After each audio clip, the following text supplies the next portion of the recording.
No, drahí priatelia, prvné video bude určite ťažké, pretože človek nevie, čo má povedať, ale chcem sa vyjadriť k tej propagande, jaká je na Slovensku. Poviem úprimne a čestne, Slovensko je zem, kde je premiér klamar. Veľa vládnych činiteľov klamarov. Podvodníkov doslovne. Tak čo očakávame od ostatných občanov?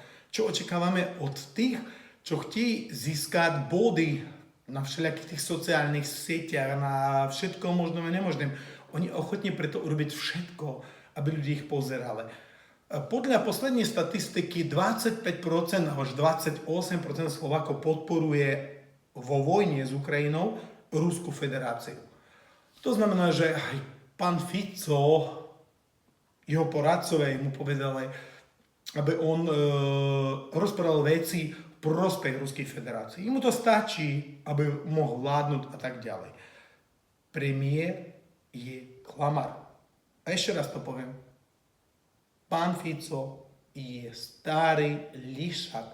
On by mal vykladať do nejakej vysokej školy, to sa volá škola odrbu. Nech takú niečo založí a on určite v tom uspieje. Pretože je šekovný, nepoznám druhého politika natoľko vychceného, chytrého, celevedomého, drzého, neviem čo. Je dobrý. Znamená, že čo? Vysokoškolské to pódium by ho sežralo. Tam by on bol dobrý. Tam by tým deťam dal tie znalosti, dal by im ten rozum a tak ďalej. V tom on je dobrý. Ale nebudú rozprávať o tom, budeme sa baviť o tom propaganda, dezinformácia a tak ďalej na Slovensku. Môžeme to podeliť na polovicu. Polovica proamerická, druhá proruská. Tá proruská je oveľa horšia. Ona je agresívna, hnusná a tak ďalej a tak ďalej.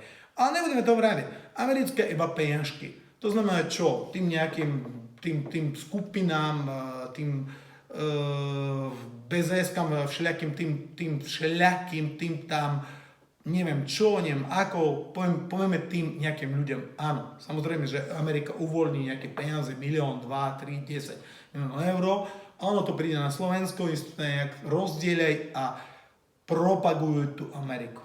Ale pozor, my nevieme, koľko príde z Ruska na Slovensko a koľko tých peniazí sa rozdielie tu tie propagandisti rusky na Slovensko.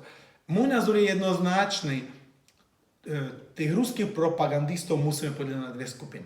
Jedni sú veľmi rozumní, akí majú z toho financí a majú z toho peňažky a tie presne čekajú deň, dva, kedy im pošľú tu presne budú na mail, čo majú rozprávať a tak ďalej. To ja presne viem, bo podívame sa na ruské médiá a ja viem, čo bude o 2 dní tu na Slovensku.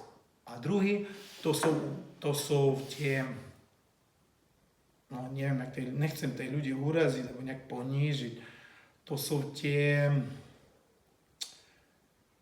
užitoční debile. Doslovne. A tie trepu 5 na 6. Hej, tie tam pomalu rozprávajú, že neviem čo. Hej, také chorí veci, že to rozum sa zastavuje, čo oni tam rozprávajú. Hej. Ale dobre, no oni to možno myslia dobre, oni to možno myslia v takomto smysle, že Amerika to je kapitalizmus a Rusko to je záchranca svetu, ja neviem čo. Ale to tak nie je. Rusko je tiež ťažký kapitalizmus. V Rusku je kapitalizmus približne jak v Americi v 30 roky. Tam je ťažký kapitalizmus, ťažkí oligarchovia. Hnus, doslovne, Rusko je kapitalistický štát, ale oni chtějí veriť, že to tak není. Ťažko sa o tom celom hovorí, ale poviem to čestne, Rusko je kapitalistický štát, jaký používa čierny prachy, všetko možné, nemožné. Všetko, čo bolo kedysi v Americe, je to v Rusku. Ničím sa to nelíši, akorát možno iní oligarchovia, alebo iní tam cieli nejaké, alebo tak ďalej. Ale vrátime sa k tomu, tej propagande na Slovensku. Najväčší propagand tu asi je Fico. Ale Fico to robí celé vedomo, pretože jeho poradcovia mu povedia, že dostaneš toľko procent z toho, že budeš aj toto. A on to presne robí. On je veľmi gramotný človek, klobúk dolu, povieme si to otvorenie, že Fico je frajer. A ten, kto si to nemyslí, alebo na Slovensku si myslí, že toto nejakou čestnosťou, alebo spravodlivosťou, alebo neviem čím, že povie pravdu. Jaká pravda v kapitalistickom svete? Celá ideológia kapitalizmu je o klamstve, o podvode. Kapitalizmus je zostarelá forma a Fico je čistý kapitalista a presne využívate kapitalistické ťahy na ľudí, akí chtí počuť nejakú nádej, neviem čo. Čomu to celé vedú? Každá propaganda, či je americká, či je ruská, či je nejaká, je o hovno. Ale čo je najhoršie? Najhoršie je, že my tomu veríme. My veríme každej propagande. My vidíme nejaké video a už to A. Ale čo môžeme očakávať od toho celého? Kde tuto od premiéra končiaci neviem kde, neviem ako, všetko prohnité. Všetko je iba o tej, čo ja z toho budu mať a